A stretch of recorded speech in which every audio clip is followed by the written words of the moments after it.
everybody gets 8 picks tonight. Shane will come on board with the 32nd pick that it belongs to his Pittsburgh Steelers by way of the Chicago Bears. So with that being said,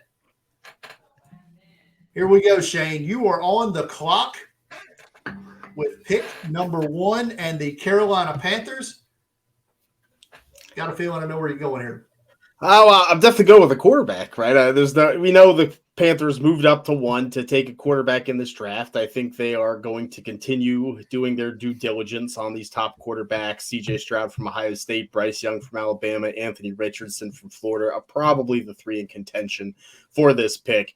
And we'll see how things heat up here as time goes on. I personally think at the time we're recording this, they do not know who they are taking. I don't think they have that locked in the bag. I think they're still, why not wait to really make that decision? But we saw today at Ohio State's Pro Day, the Carolina Brass was in attendance, very friendly with C.J. Stroud, who will be visiting the Carolina Panthers as well. I think C.J. Stroud's the best pure passer in this draft. I think if you're Frank Reich, this feels right. I think it feels like the quarterback he would want, the quarterback Josh McCown, the QB coach, would want, the quarterback the owner Dave Tepper would want, and that's ultimately what it's going to be. So with the first pick, the Carolina Panthers will select Coleridge Bernard Stroud IV from the Ohio State University. There you go. My question. Oh, go ahead. I was going to say, when we were at the combine and heard Frank Reich speak, and he described what he was looking for in a quarterback, it almost like he verbatim read C.J. Stroud's scouting report. I was locked in from that day. So go ahead, Brad. I mean, how are you not? But my question would be is how much involvement is Tepper? Because Tepper feels like a guy that meddles a lot. And I hope that he stays out of the way and let the coaching staff and the front office kind of make this choice. Like, that's my fear, is that Tepper could mess this whole thing up for the Panthers if he just, kind of butts his nose in. But Stroud's a great pick. And he immediately becomes the best quarterback in the NFC South. I said it. Yeah. Man, Gardner Minshew would be – oh, no. Sorry, Wrong Derek. side. He went to the Colts. Derek Carr.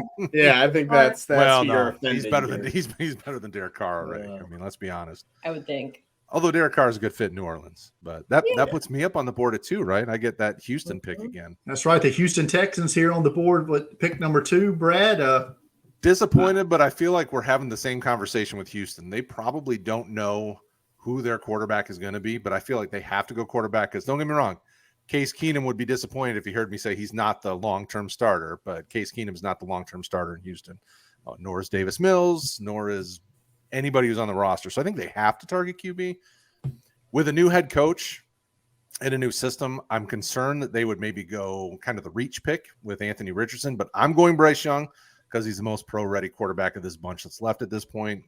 He does everything you want him to do. He may not have – I mean, you may have seen his best football at Alabama, but I think they built a team around him with a lot of these free agent moves and things that they've done to give him some pieces. He's got some skill position players. They brought in some tight ends to help.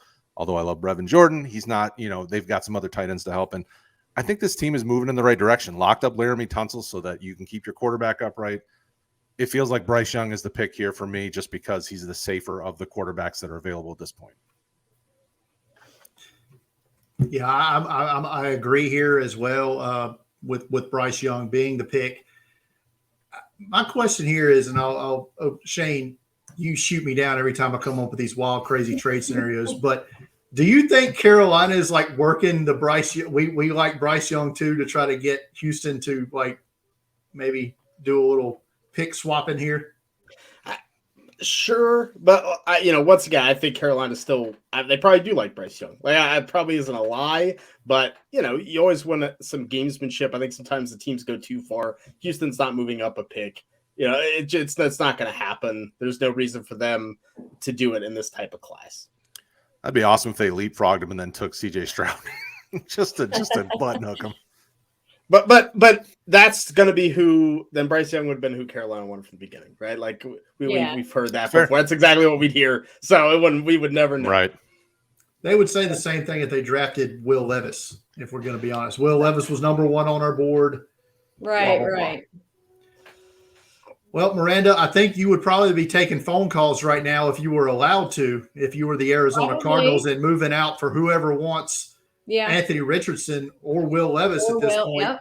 So, but that's not allowed here. So We're leaving you to pick the best, probably defensive player on the board here. 100%. I think this is a dead giveaway.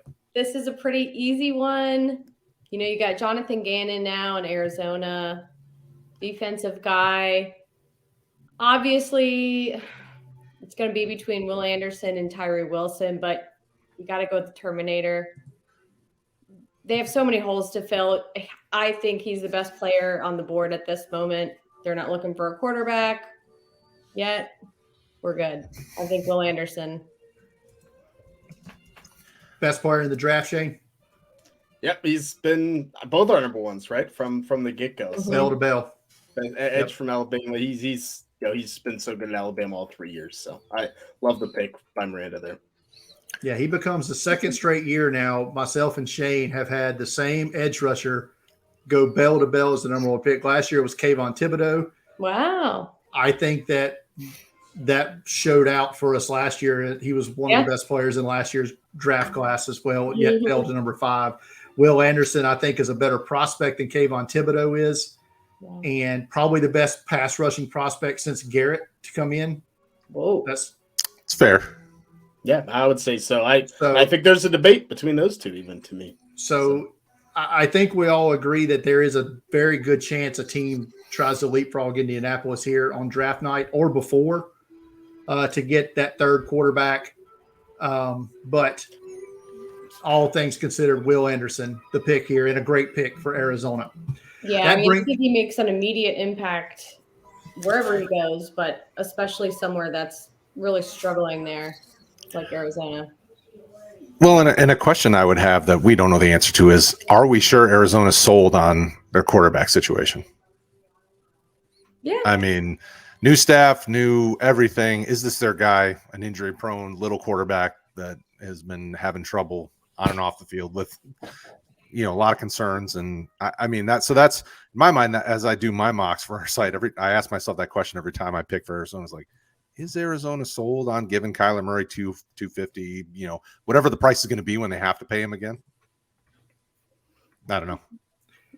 I don't know what the cap implications would be of a move like that either. So before I can say heads or right. no, yes or no it's not a question like we can answer, but that's a thought that I ask myself. I'm like, it happened to Josh Rosen a couple of years ago. Arizona's not afraid to cut ties and move on, but I agree. Will Anderson's still the best player in the draft. I mean, by far. Well, that brings it up to me now with the Indianapolis Colts. That's the one team that got screwed more than anybody by the Panthers trading up from 9 to 1. And so now they're sitting here at 4 on our board right now. The top 2 quarterbacks are gone. So I think they have to go quarterback here. I don't really see any alternative here. They've got the great Gardner Minshew currently is the QB on the roster. Not great. So that being said, as much as this is going to pain me to say it, because I have probably been one of the more vocal opponents of this player during this entire process, at pick 4, the Indianapolis Colts will select Florida quarterback Anthony Richardson. The upside is obviously through the roof, right?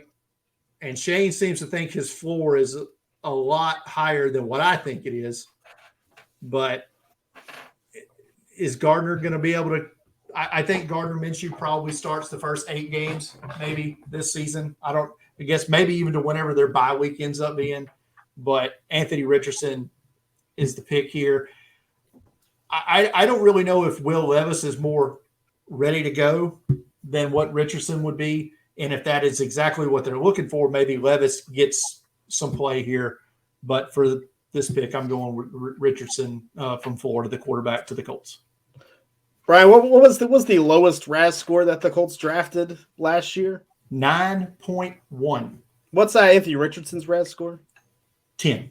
Perfect 10. So I feel like this fits right in Chris Ballard's wheelhouse of taking the most athletic player at the position that he wants. And look, I think the Minshew signing's perfect because, like you said, they can sit Anthony Richardson. I think we see this happen on the day of the draft. Man, to go from is he a first-round quarterback to being a top 5 quarterback, I mean, that's the fun of draft season, right? mean, we weren't having this conversation 2-3 months ago. We were debating if he should be drafted, and then True. I will say this. If my current rankings stay the same, there will be, if you take spot were drafted away from where I have them ranked, Anthony Richardson will have the highest negative differential of ranking to pick spot I've ever had. Because he's currently number 99 on my board. Wow. I'm not telling him that when he goes top 5 because he will not shout us out at that point. But so that brings up Shane here with the pick from the Denver Broncos that Seattle acquired in the Russell Wilson trade. Seahawks almost made the playoffs a year ago, just re-upped Geno Smith to a 3-year deal. Shane, what are the Seahawks going to do here to add to their potential playoff roster? I think it's an interesting choice for them because they can go a lot of different ways. I mean, this is a Seahawks defense that really struggled last season. You know, we've already seen some of the investments they made up front, the defensive tackle position, signing Draymond Jones from the Denver Broncos, I think was a big signing. We'll see if they address kind of the nose tackle position, how that kind of goes. Ultimately, I think they can still look at quarterback, but I do think signing Geno Smith to a couple-year deal here probably precludes them from taking Will Levis at 5 and kind of reaching for someone. I don't think they're going to reach for someone. They'll take who they want when they want to. So I want to address the defensive side of the football. I think that's most important. I would say the defensive end, defensive tackle spot or the corner spot is probably what's going to make the most impact, but they got some good corner play last year from Tariq Woolen, from the rookies. So I almost lean toward that defensive line. And I think there's a good versatile player that's worth a top 5 pick here. So I'm going to take Tyree Wilson, the edge rusher out of Texas Tech. At 271 pounds, he can kick inside a little bit. He can play kind of that big defensive end spot. They can really rotate him with Draymond Jones in some different positions. He can stand up. I think the versatility fits the Seahawks defense well. I mean, and he's tested great, has basically the prototype build for a defensive end. This ain't a Bruce Irvin build here, is it, Shane, with Tyree Wilson? Yeah. And the production is there as well. So I love the pick here, Tyree Wilson, top 5 pick here for the Seattle Seahawks. Next up on the board, Brad, one of 2 picks for the Detroit Lions here in the first round. You're up here at pick 6. A lot of ways they can go here. Yeah, I mean, free agency really kind of told us which way they're not going to go, right? They brought in 3 back-end defenders, 2 of them on 1-year contracts, so I wouldn't say for certain they don't draft a corner at some point in the first round. I just don't see them doing it with their first pick in the first round, especially if the board falls the way this falls. This is the point where I think anybody who wants that last kind of top-tier quarterback is calling, but obviously I can't make a trade. So I'm going to go Jalen Carter. I know there are concerns, obviously, but Detroit's biggest need at this point still then would be defensive line. They need somebody who's versatile, and I think Jalen Carter can do that. You know, I love his body control. I love the way that he can, kind of pass gaps to other guys and kind of bounce back and forth along that line. And I think that he brings the versatility that Detroit's defense needs. Aiden Hutchinson is about the only guy that you really can see move in and outside and still play really well. And, this kind of improves and helps alleviate the fact that, we've not gotten much good value out of like Onwuzurike. We drafted in the second round a couple of years ago and some of those guys. And Lee McNeil's nice, but he's just a big physical dude that fills a gap. And sometimes he can get up the field. So give me Jalen Carter. And I feel pretty good about the pick as long as they, because they have the culture already in place. This is why I feel okay taking a guy like that. It does feel like you said, going to with Dan Campbell and that is it Aaron Glenn is their defense coordinator. Yep. I mean, it feels like that is a good place to kind of mold Jalen Carter and what they need. I think it is a position to need, despite the fact they have spent a lot of draft capital on that interior defensive line in recent years. Oh, yeah. Do you think that scares them off in any way, or? Well, so I would have said yes if they didn't have such a big need along the defensive line, and they've already missed out on, Tyree Wilson and some of these other guys that they would have gone after. I mean, when you look at the rest of what's available, it's not really top 10 value type defensive lineman, at least in my perspective. I think Jalen Carter's kind of the last guy at this point where you're like, all right, you're willing to pay a top 10, top 15 pick for him. I don't know that they really are scared away from spending it because they have two firsts. I feel like they're willing to roll the dice and just go, listen, we're going to take the guy that's at the top of our board and we're going to run with it. And that's him. All right. Sounds good. That brings up the Las Vegas Raiders and me picking for the Raiders here at pick 7. And I don't know. I know me and Shane talked about, I don't necessarily know that they're not going to take Will Levis here, the quarterback from Kentucky, despite signing Jimmy Garoppolo. But a part of me thinks that they're convinced that Garoppolo is it. So I'm going to pass on the quarterback here. And having seen his play in person and seeing Joe Burrow consistently target Brandon Faison every single time, because for some reason they thought he could cover Jamar Chase one-on-one in that wild card playoff game, I just don't think he's a very good corner. And I've got the pick of the litter here. So I'm going to go with Illinois corner Devin Witherspoon at pick 7 here to the Las Vegas Raiders. A part of me thinks that the old Al Davis mindset would have been go with Gonzalez maybe, just because of the top tier athleticism, and we don't really have that testing on Witherspoon yet.